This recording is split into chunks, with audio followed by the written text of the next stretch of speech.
Rinai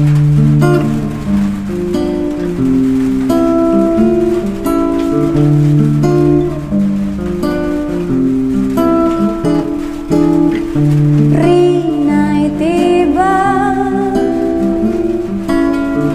angin bertiup mengarah ke jantung laut.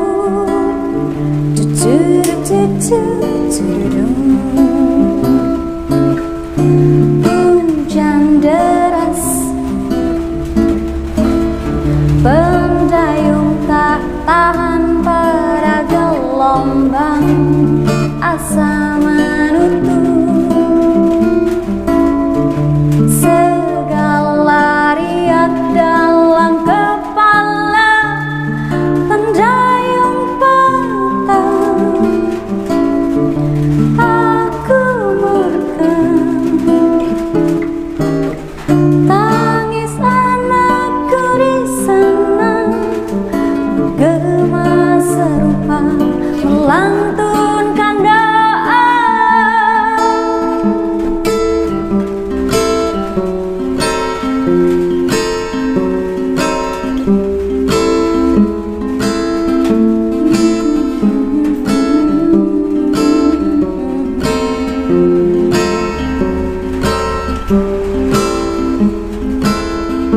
Badai menghantam isi kepala, Badai menghantam isi kata kepala, akan kemana, kata akan kemana. meski akhirnya akan sia-sia. Sampai ini akan terus ku jalankan juga. Badai menghantam isi kepala, Oh, isi kepala, kata akan kemana, luka tak akan kemana. sampai ini akan terus ku jalankan juga. Oh ya, isi kepala, Luka tak akan kemana, luka tak akan kemana. meski akhirnya akan sia-sia. Sampai ini akan terus ku jalankan juga.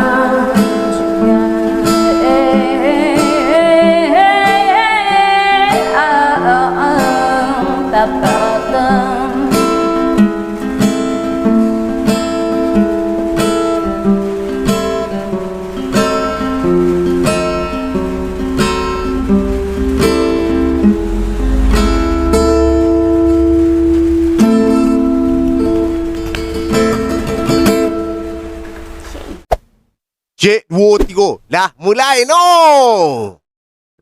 Sana basuh balik jo yuang tabuzer yang tagi budak serengnya di pot bunga hari ko sana yuang ada di Lini Kala Space. Lini Kala Space di mana? Kafe tempat ngopi-ngopi asik anak-anak muda sampai berkreasi jo bisa di siko, dan di sebelah kafe ko sana ada buku namanya Rumah Kayu. Penerbit Percetakan, dan itu yang punya tuh ownernya Alizar Tanjung. Dan pengelola dari Lini Kala Space ada namanya Ijul. Zulfikar, tapi nama topnya Ijul. Nah, kini nongkrong di siko sana. Yang kenalkan dulu, ada cok gagah, cok cantik di siko. Memang agak dipisah antara yang je cewek, karena tapi yang kepincut. Karena susah sana kalau nak bini kok. Pacar orang sangko cewek wajah sana. Ada Tengku di siko. Sehat Tengku? Sehat dah. Eci di sini, sehat Eci, tamaran Cak Ceci mah. Kok tanya banyaknya. Nah, manga malam kok yang undang mereka sana di pot bunga kaliko. Sumbar berapa tahun belakang kok jarang muncul yang namanya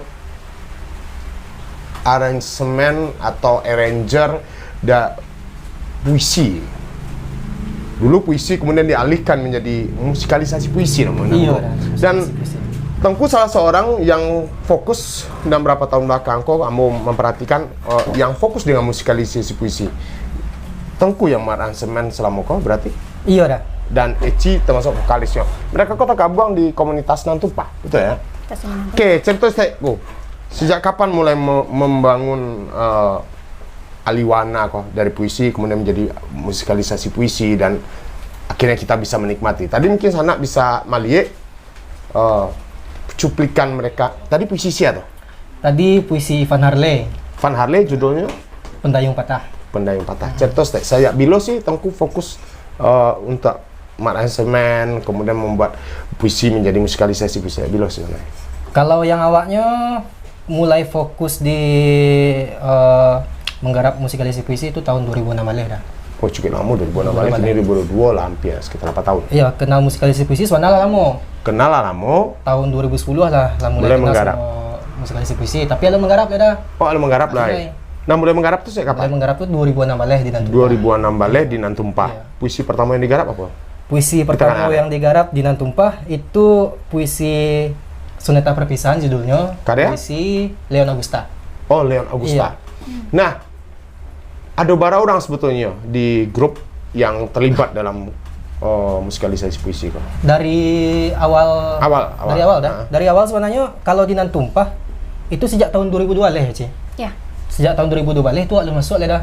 Oh, lu masuk lah. yang Di musikalisasi puisi di Nantumpah itu ada, tapi 2002 baleh. dari 2002 baleh. 2010 sih. 2010 ya? Pertama kali Nantumpah tuh didirikan, Eci dulu satu-satunya orang di Nantumpah yang bisa main gitar. Oh, pandai Ci main gitar. Dulu. Kini masih kan? Kini banyak lupa karena lebih mau fokus ke vokal kan. Oke. Jadi Kemudian? ada memang satu puisi judulnya Lagu Pekerja Malam, itu memang Eci yang Aransemen. menjadiannya lagu. Mm-mm. Nah itu lagu pertama dan terakhir yang pernah Ci buat. Pertama dan terakhir. Nantumpah. Pertama dan terakhir. Iya, setelah itu gitu. masuk Mahatma, lalu Tengku. Oh, Mahatma sendiri pernah aransemen? Pernah. Pernah dah. Pernah. Mau pandai nyanyi ya? Pandai. Pandai dah. Suaranya ancak dah. Ya, alhamdulillah. Rasa-rasa menangga penyanyi-penyanyi seriosa malam wah. Iya, Nah, cerita terus Ci, lanjut Ci, santai Ci. Kemudian Eci, kemudian Mahatma, kemudian beralih ke Tengku. Ke Tengku. Ketika Tengku gabung 2000, Awak gabung di Nantumpah itu 2004 baleh dah. tapi mulai aransemen di 2006 balik. 2006 baleh. Boleh. Kenapa Ci tidak melanjutkan sebagai aransemen? Kini kan mengarranger tuh kini Tengku gitu kan. Iya. Kenapa Ci tidak mencoba melanjutkan? Jarang sekali kan cewek bisa mengarranger. Nggak tahu setelah Mahatma mulai membuat lagu, Eci merasa ya udah kayaknya Bang Mahatma lebih tepat dan lebih bagus kayaknya. Dan Eci pun lah fokus ke pertunjukan teater. Pertunjukan teater. Dan Ci pun kini akhirnya fokus di vokalis. Vokalis juga, kalau ada pertunjukan pasti Eci terlibat sebagai aktor di situ. Nah, kini pisan dulu masalah aktor. Itu dua hal yang berbeda sih nih, Mbak. Iya, benar. Vokalis dan aktor. Saya kapan sih menyadari bahwa saya punya kemampuan loh untuk jadi vokalis? Saya bilo tuh. Eci bisa bernyanyi itu menyadarinya sejak TK. TK lah pandai nyanyi itu Nggak anaknya. bisa nyanyi. Di sekolah pun selalu di depan kalau untuk vokal, untuk suara selalu di depan sampai SMA. Berhenti itu di kuliah karena nggak memfokuskan diri untuk berkegiatan di dalam kampus. Dan akhirnya pertama kali kuliah bergabung dengan komunitas Nantumpah dan langsung menggarap puisi itu yang Lagu Pekerja Malam. Dan ternyata di komunitas seni Nantumpah tidak fokusnya itu memang teater, nggak musik. Mulai merambah ke musik tuh lupa tahun bara sih. Enggak, kenapa enggak memilih dulu? Kamu menyadari tuh bahwa mampu nyanyi. Kenapa enggak ke menjadi penyanyi saat itu atau mungkin mematangkan dengan les atau dengan siapa privat dengan vokalis gitu kan? Kenapa akhirnya memilih dunia teater dan alhamdulillah sih ada jo yang vokalisnya di Siko. Kenapa enggak fokus kasih nanti? Karena Ci suka mencoba satu hal yang baru. Acting tuh Ci suka loh Om. Suka Akhirnya karena rasa suka dengan tantangan baru keinginan muncul. ya. Tapi tidak meninggalkan vokalis waktu itu. Tidak. Kalau seandainya ada adegan bernyanyi dalam pertunjukan pasti Eci terbawa gitu. Oke. Selalu kayak gitu. Nah, Tengku sendiri sebetulnya ketika gabung di Nantumpah niatnya ingin jadi aktor atau pemusik atau memang arranger puisi ke musik masuk lah niatnya. Kalau jujurnya masuk Nantumpah awalnya niatnya emang cari kawan-kawan gitu sih ya dah. Carikan kawan. Iya. Salah nah. Serius. Bergabung dengan sebuah bergabung dengan komunitas, Nantumpah. cuman hanya sekarang cari Dia kawan. cari kegiatan baru tapi alun tahu kok kegiatannya lain. Nyumanga di sini. Iya. Masih pengen ya udah bosan di kampus, gabung di komunitas yang di luar itu. terus bisa nyemplung kamar Iko Pak cerita. Pernah main teater nggak Tengku? Pernah dah. Berarti pernah di sini main teater? Pernah. Pemusik pernah pula. Musik pernah dulu dah. Mana lebih nyaman bermain teater kah, menjadi pemusik atau arranger seperti Iko? Jadi arranger sih. Nah, dan itu kan Tengku terkadang terlibat sebagai vokalis juga. Kalau di musik puisi sebagai backing sering dah. Nah, yang paling susah arranger sebuah puisi, kalau ngarang lagu mungkin beda ya. Iya. Kok puisi lah jadi, kemudian harus di-arranger menjadi sebuah musikalisasi puisi, dinyanyikan. Kesulitannya di mana? Kalau yang Dek Tengku sih dah di diksi yang ada di puisi itu bilang dah. Setidaknya Tengku berarti harus paham dulu kan isi Ya harus paham puisi. dulu menafsir puisi kan. Menafsir puisi setelah dapet tafsir puisinya yang menurut awak. Terus beko kesulitannya tuh beko ada diksi-diksi yang ndak umum biasanya kalau di nyanyian gitu. Awak lagi contoh awak pernah menggarap puisi Kuyut. Kuyut Fitra, judulnya Musim-musim burung. Bukan berarti puisi Kuyut buruk enggak. Tapi diksinya waktu itu ada kedai kopi, ketan dan goreng pisang gitu. Dan itu awak harus bersiasat baa caranya supaya diksi kedai kopi, ketan dan goreng pisang itu bisa lama didengar orang itu. Bukan dibuang ya? Bukan dibuang dah, bukan dibuang. Ci, tahu nggak lirik itu? Tahu? Coba Ci, yang kamu pengen dengar seperti apa sih iramanya? Bukan puisi Kuyut nggak sih itu? Iya. Sorry, bukan puisi Kuyut, puisi Bukan. Om Ucok. Mau cok? Om Ucok.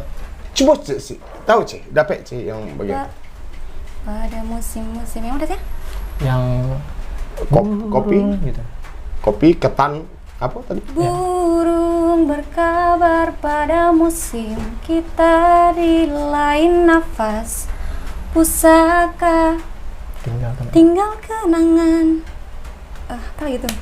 Nah, maksudnya kok kalau mengaransemen nyanyi baru, lagu baru, bisa kan sesuai dengan keinginan kita gitu kan.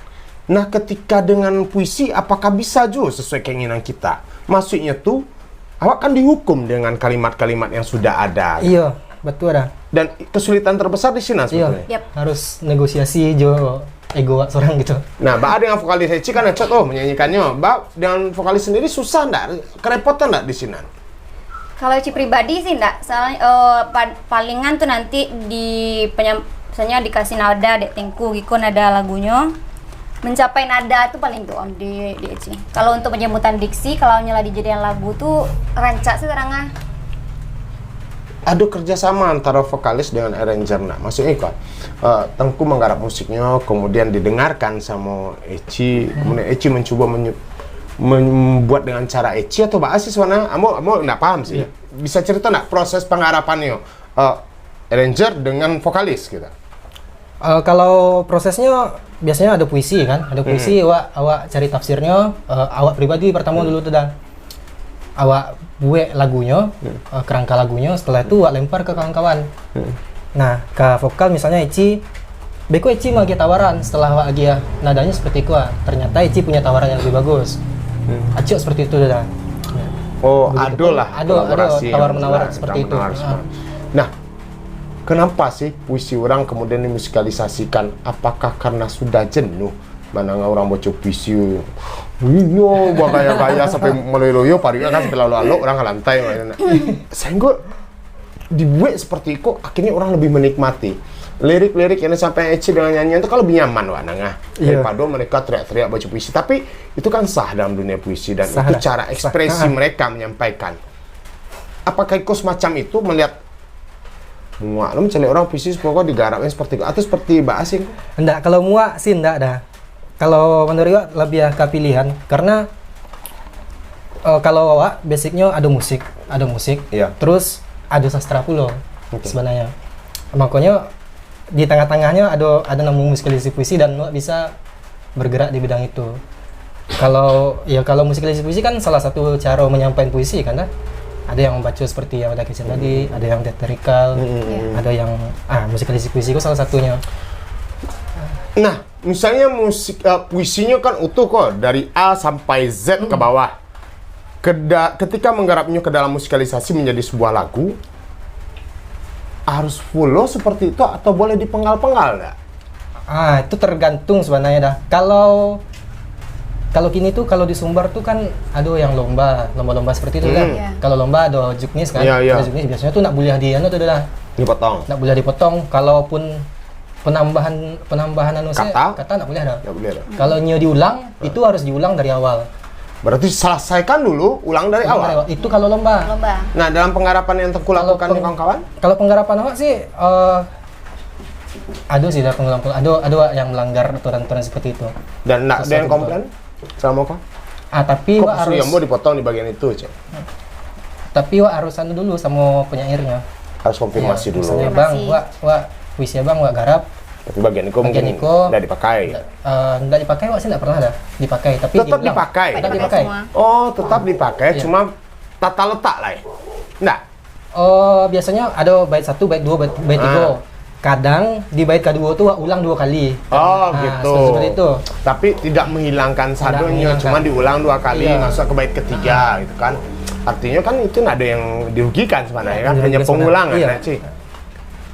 Salamo, jadi yang Eci sama Tengku yang labara tahun kok kolaborasi dalam musikalisasi puisi. Labara lagu sih yang labara puisi yang Tengku dulu, labara puisi yang di aransemen. Yang Tengku dah. Iya, Kayaknya lah banyak. iya 20-an ada. Bulan cukup banyak. Nah, itu Ci terlibat semua ya. Iya, Ci terlibat. Semua penggarapan musik yang dilakukan Tengku, Ci terlibat di dalam. Apa yang mbak susah kerjasama dengan Tengku sebagai vokalis? Apa yang mbak susah tuh? Nah, Mbak Ci tuh kok ribet ya kerja sama dengan seorang aransemen yang seperti Tengku, arranger seperti Tengku gitu. Sejauh aku nggak ada sih, cuman kalau sama Tengku, kalau latihan tuh Tengku memang lebih memfokuskan dirinya ke musik ko Iban Atabue dan Iban Atabue-nya mantap gitu. Sehingga nya lupa tentang vokalisnya gitu. Oke. Karena memang iya Ci tahu ndak ranah inyo tentang mbak membantu vokal lebih bagus. Pokok musik jale? Musik kok harus bagus kok. Terserah mulai sebagai vokalis Nah, gitu. Iya. Nggak, dia yang mencoba untuk memperbaikinya dan bagus. Nah, artinya Ci cari surang ya? Dari dia, kan? surat mandiri, nya lebih memfokuskan ke musik. Tapi itu tidak terlalu mengganggu sih sejauh aku, karena musik-musik Tengku tuh selalu cocok jo suara Eci, cocok Oke. jo yang pokoknya cocok jo style Eci lah gitu. Cok klarifikasi, makasih nggak memperhatikan vokal, kenapa lebih fokus apa? Lain sebenarnya. Bang, Sebenarnya soalnya. lain. Cuma, Tapi porsinya Nggak kayaknya sebanyak- wak lebih bukan nak memperhatikan, tapi lebih memberi ruang ke Ici untuk lebih leluasa. Untuk lebih leluasa, karena ketika awak bantu wak, harus seperti itu, ini Iya, benar. akan kaku dah. Di musik pun sebenarnya seperti itu. Awak lakukan ke kawan-kawan yang misalnya yang main klarinet atau main kajon, itu wak bebaskan. Kalian ikut lagunya, kerangkanya silahkan cari gitu. Jadi wak nak mengekang kawan-kawan itu gitu. nah itu lah coba direkam berapa lagu-lagu? Kini secara teknis sebenarnya ada 2 album dah. 2 album. Tapi yang terpublikasi baru 1 album. Apa tuh? Albumnya judulnya Sebelum Sepi Setelah Puisi. Nah, itu ketika album telah jadi, itu karya sah. Itu banyak lah. Itu tuh waktu itu masih Bang Atma yang menggarap. Oh gitu. Enggak. Pemilihan puisi yang mengkurasi siapa? Kalian saja atau ada Atma dilibatkan di sana atau bah? internal. Ya kurang. Punya dah. Internal. Yang, wih kan puisi layak kok untuk dijadikan musik. Nah mungkin satu puisi gitu kan. Ya, kreator utamanya sih dah. Karena beda-beda kan. Kalau Bang Atma yang garap, tentu yang stylenya kan beda-beda lo tuh dah. Atma Yang stylenya- rasanya cocok, deh yo. Mungkin Atma style Ya, reggae belum atau tentu, rock iya. gitu kan. Nah sebetulnya Tengku stylenya kemana larinya? Kalau Lebih ke sih, pop. Pop dah. Pop ya. Pop. Pernah mencoba nggak musikalisasi puisi kemudian digabungkan dengan alat-alat musik Minang? Lain. Lain. Itu salah satu di puisi sih ya. Puisi musim-musim burung tadi dah. Itu alat musik Minang yang gue libatkan di sini apa? Ada saluang sebenarnya. Saluang, bansi, ada juga. Kecapi tuh. Kecapi. Dan itu bisa dipertahankan nggak? Artinya memberikan khas itu karya Tengku. Gitu. Bisa dipertahankan nggak untuk itu? Atau tergantung pesanan? Matawa dengan pesanan? Oh, pesanan sih sejauh aku alun ya dah. Alun ya? Ha-ha. Nah, berusaha nggak untuk mempertahankan itu? Atau hanya melihat, oh kok cocok digabung dengan alat musik Minang atau nggak harus seperti itu? Sebenarnya lebih ke anu sih dah, lebih ke karena patokan pertama kan puisi itu dah. Awak ndak melulu harus masuk instrumen tradisi, karena kadang-kadang puisinya puisi orang Jakarta gitu. Dan tuh ndak ada bercerita tentang Minang sama sekali dah. Oh, artinya kita sesuaikan dengan puisi Tentang tersebut. puisinya dah, aja puisinya dah ya. Oke. Eci sebagai vokalis sih, mendalami puisi. Artinya otomatis Eci pun harus paham nih puisi maksudnya seperti apa. Sedang si Tengku saya resemen bersama Mami itu. Kesulitan Ci selama apa? Dalam hal itu. Eci termasuk susah sih menghafal, Om. Menghafal. Jadi kalau Tengku lah mentransfer Orang lagu teater baru. susah menghafal, aneh sih dia. Iya, melakukan pengulangan-pengulangan baru bisa. Jadi dari situ pendalaman tuh dimulai.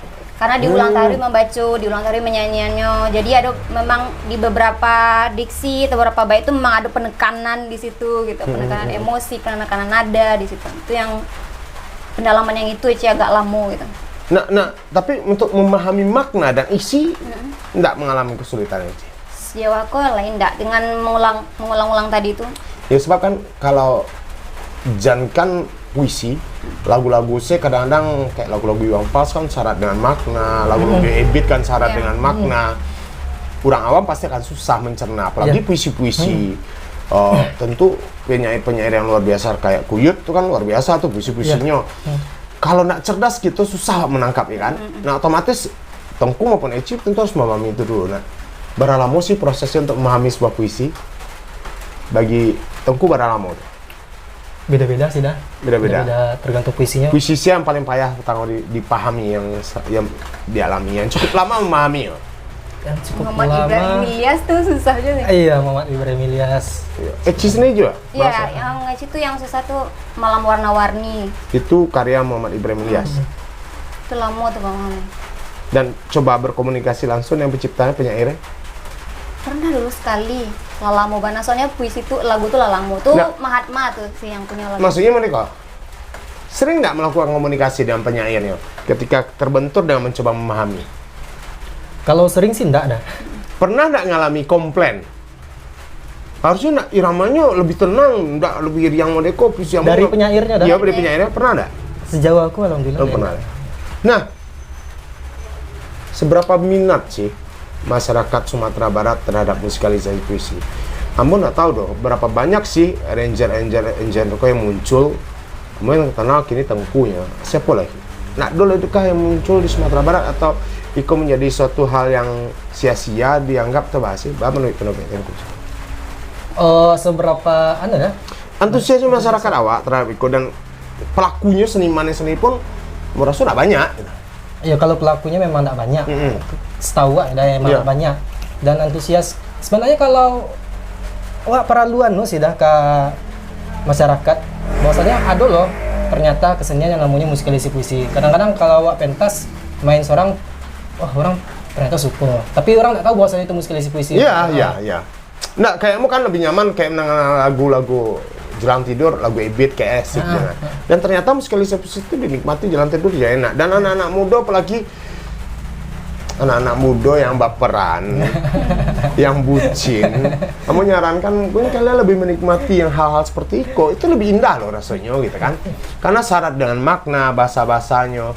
Tapi yang anehnya kenapa sih anak-anak muda itu lebih nyaman mendengar lagu-lagu pop Indonesia yang cemen, yang itulah, apalagi lagu-lagu patah hatinya soal seperti itu.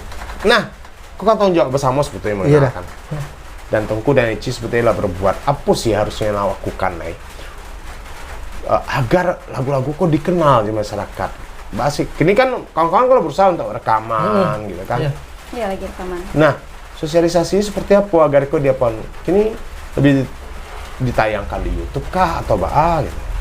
Ya, Wak Raso, kalau dari awak sebenarnya distribusinya harus lebih marak lagi dah. Publikasinya harus lebih marak. Juga sebenarnya kalau beberapa tahun ke belakang tuh musikalisasi puisi itu didominasi sama gaya-gaya balada seperti itu. Dan itu bukan nggak bagus, tapi ternyata pendengarnya terbatas. Ya, awak selalu mengikuti tiap tahun lomba-lomba anak SMA musikalisasi puisi, dan itu warnanya hampir sama rata-rata tiap tahunnya. Sehingga ya kalau awak pribadi sih jenuh gitu. Berarti ya pelaku musik puisi harus punya terobosan. Dan ku berusaha untuk menerobos. Berusaha untuk menerobos itu. Sejauh kok berusaha untuk selalu ya bukan melacur juga sih, tapi wak selalu membaca pasar. Artinya baik kok bisa diterima di masyarakat gitu kan. Apa kesukaan pasar hari ini? Iya, apa menyesuaikan tapi wak tidak mengurangi kualitas dari itu. Ya, betul dah. Untuk menggarap sebuah musikalisasi puisi kemudian masuk ke dapur rekaman butuh biaya. Pasti. Pasti. Bahkan kawan-kawan selama aku menalangi hal itu. Gitu. Rasanya produser-produser agak dalam produser kini lebih suka memproduksi lagu-lagu pop Minang yang cengeng-cengeng yang merasa kini sana top. Pernah ada menawarkan hal itu pada orang-orang yang mau memproduksi? Ditawari pernah. Oh, malah ditawari. Ditawari pernah. Wah, hebat mah. Dan terus di album yang Patang sebenarnya pernah, cuman ternyata nggak jadi ya gitu. Ala proses dan lah direkam, tapi ternyata ada sedikit trouble itu. Dan akhirnya bukan dari nggak jadi. kalian kan? Bukan. Nah, berpikir nggak untuk memberikan penawaran pada produser-produser lain, atau kalian membiarkan biarlah produser mencari ambo? Kamu rasa itu sebuah terobosan kalau memang kawan-kawan ingin memberikan terobosan, kenapa nak mencari produser? Kamu rasa ketika berapa orang mendengar lagu-lagu yang sudah ada, mereka berminat kok. Kamu rasa berusaha untuk situ? Atau Berusaha dah, pasti. Kan lain ada larangan dong Enggak. mencari produser kan? Nggak tahu. Kalau nggak ada pitih nggak usah garap kan ada loh, enggak kan? Sebab itu rasanya bukan persoalan berapa keuntungan yang saya dapat, tapi itu bisa tersosialisasikan masyarakat kalau melalui dapur rekaman, dan itu kan butuh dana, kan? Iya dah. Oke.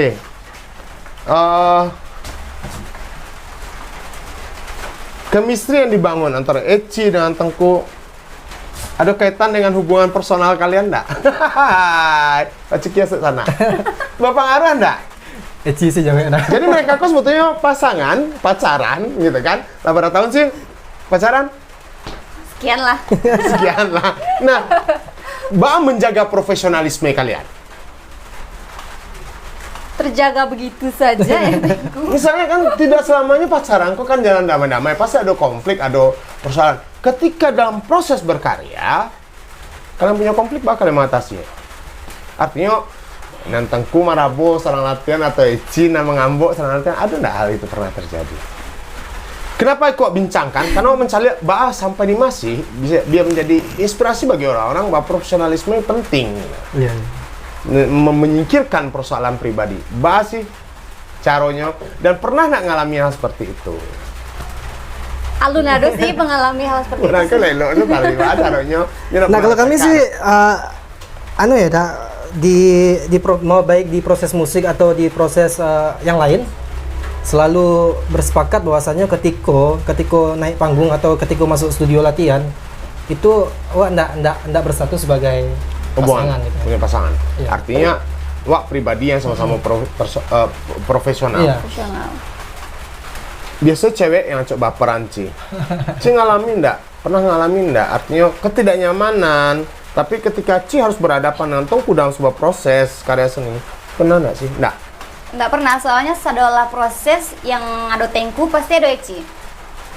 Nah itu Jadi, sebetulnya lebih bahaya loh Ci. Jadi Ci langsung mengamati apa yang kerajaan, Josie hanya berkomunikasi, Ci bisa membaca itu gitu. Jadi nggak terlalu, nggak ada rasa-rasa curiga, Josie hanya gini yo, kayak gitu. Bukan persoalan seperti itu. Persoalan dalam hubungan berpasangan kan tidak hanya sebatas cemburu, karena ada sikap yang membuat kita tidak nyaman dengan pasangan kita. Bisa jadi misalnya Ci nggak menyukai Tengku bersikap cuek saat itu. Kok Tengku kok cuek yo? Sebetulnya ada nggak hal seperti itu yang membuat agak dua step proses profesional itu? Nggak ada ya, nggak ada. Keren sana kalau mereka macam ada dari apa pikir sananya semua seniman, pelaku seni untuk bisa profesional itu sangat angka bagus ya. Sebab tidak bisa kita pungkiri, kadang-kadang hubungan personal itu memberikan chemistry yang membuat karya semakin bagus kan. Atau malah semakin buruk. Nah, malah semakin hancur. Dan itu yang membuat kita berpikir bahwa itu nggak profesional orangnya.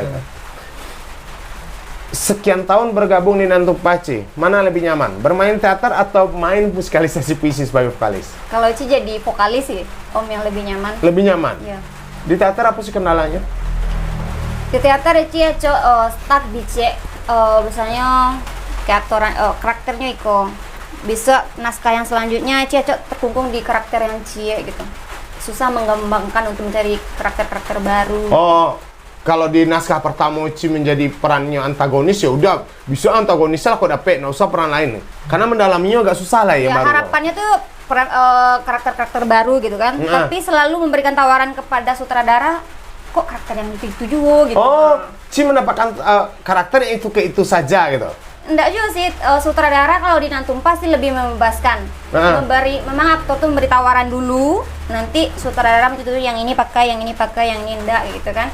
Tapi Eci cenderung memberikan tawaran yang sama selalu gitu. Jadi enggak berkembang gitu, stuck gitu. Iya, ketika Ci berperan sebagai gadis remaja, kemudian Ci dituntut jadi ibu muda, hampir sama saja jadinya. Iya. Cara pengucapan dialog acok samo gitu. Sehingga waktu itu yang susah banget sih melapian tuh Nilam Binti Malin, karena itu tuh Nilam Binti Malin sebagai Nilam itu bertahun-tahun Nilam Binti Malin tuh itu tauri dibawaan kan barangkali itu pentas itu terus.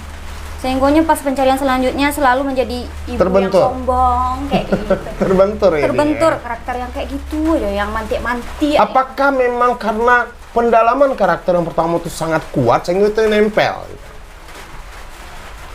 Rasa Ci bisa jadi itu, tapi Ci lai faktor malas mencari mungkin ada. akhirnya kalau ditanya mana lebih nyaman, pas lebih nyaman dengan vokalis. Nyaman Ci di vokal. Karena memang pertamanya terlatih dari KT dan lebih nyaman melakukannya. Nah, jadi sana Tengku kok pernah jadi aktor, Pernah. pemusik pernah, jadi penari yang pun pernah sana. Ada 3 pilihan.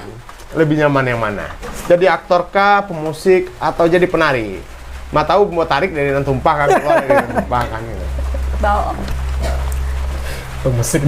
Musik. Cerita sih pengalaman ketika jadi penari. Apa yang Tengku rasakan di sini? Hal baru kan saat itu? Hal baru dah. Hal baru, iya. kemudian wah biasa main musik, banyak aktor, kemudian dituntut jadi penari dengan teknik-teknik yang sebetulnya cukup sulit di sebuah karya. Iya. Apa sih? Apa ya dah? Ya, jalan ada tantangan ya? Ada tantangan, kesulitannya yang paling baru itu sebenarnya main dengan kawan-kawan yang sebenarnya basicnya emang penari gitu, sementara anda gitu. Main yang power, kecepatan mereka seperti kawan itu. teknik, kawan-kawan Lu lah raso lah kan? Iya, lu rasonya. Kalau soal gerak sih sebenarnya di Nantumpah pun Lah melakukan itu sebenarnya, tapi tidak sekompleks di tari sebenarnya. Nah, sehingga ketika masuk tari, wah agak kaget di badan ternyata. Coba dan orang tak kaji. Nah, Ci, Bama lihat ketika Tengku jadi penari, apa sih damu tak Ci, pikir Ci? Ternyata Tengku bisa nari ya itu kan Ci. Nggak ada geli lihat cowok nari, nggak sempat dah berpikir. Enggak sih. Nggak ya. Karena gerakan Tengku pun bukan gerakan yang gemulai menari-nari gitu, enggak sih kan. Karena pertama kali Ci mencelik Tengku bergerak tuh memang di Sile. Iya, Di Nantumpah dulu Sile. Itu lalu gerakan-gerakan kontemporer. Lalu nanti waktu itu sama Om John. Jadi Pernah nggak sih berpikir untuk kolaborasi antara musikalisasi dengan tarian? pernah dulu? Pernah dah. Pernah ya? Pernah. Dan sebenarnya pernah dilakukan. Pernah dilakukan dulu. Ya cuman Nggak maksimal. Nggak konsisten gitu. Oh, tidak konsisten. Nggak maksimal juga karena prosesnya pendek. Karena prosesnya pendek. Merasa ada sebuah karya seni mungkin Iko yang kini orang sedang marah kan lintas bidang gitu kan, lintas bidang ilmu seni. Rasanya tantangan untuk Tengku dan Eci mungkin menggarap Iko menjadi sebuah karya seni baru yang melibatkan orang tari, ada musik di sinan, ada vokalis di sinan. Yang apa perlu, kenapa tidak bermain teater dengan membaca bait puisi dengan gaya berbaca puisi, kemudian masuk ke lagu. Kamu saya pikir ke sini sih, Bang Nek Tengku, Jeci. Memungkinkan nggak digarap seperti itu? Memungkinkan. Iya. Bana. Amanya sebagai sebuah penawaran di sana karena waktu dekatku akan ada Pekanan Tumpah. Kayaknya mereka sedang mempersiapkan itu. Mbak, tunggu tantangan dari mereka. Eci, Tengku mau kasih banyak. Iya dah, sama-sama. Mudah-mudahan perseniannya tetap jalan, hubungan kalian tetap langgeng. Amin. Ditunggu undangan segera. Undangan pementasan. Undang pementasan dan undangan perkawinan, pernikahan. Ulang tahun. Dan Ampu pun nggak tahu kenapa seorang Mahatma Muhammad memperbolehkan satu sanggar pacaran. Nah, itu kan itu sebetulnya persoalan itu balik ke diri masing-masing. Ya.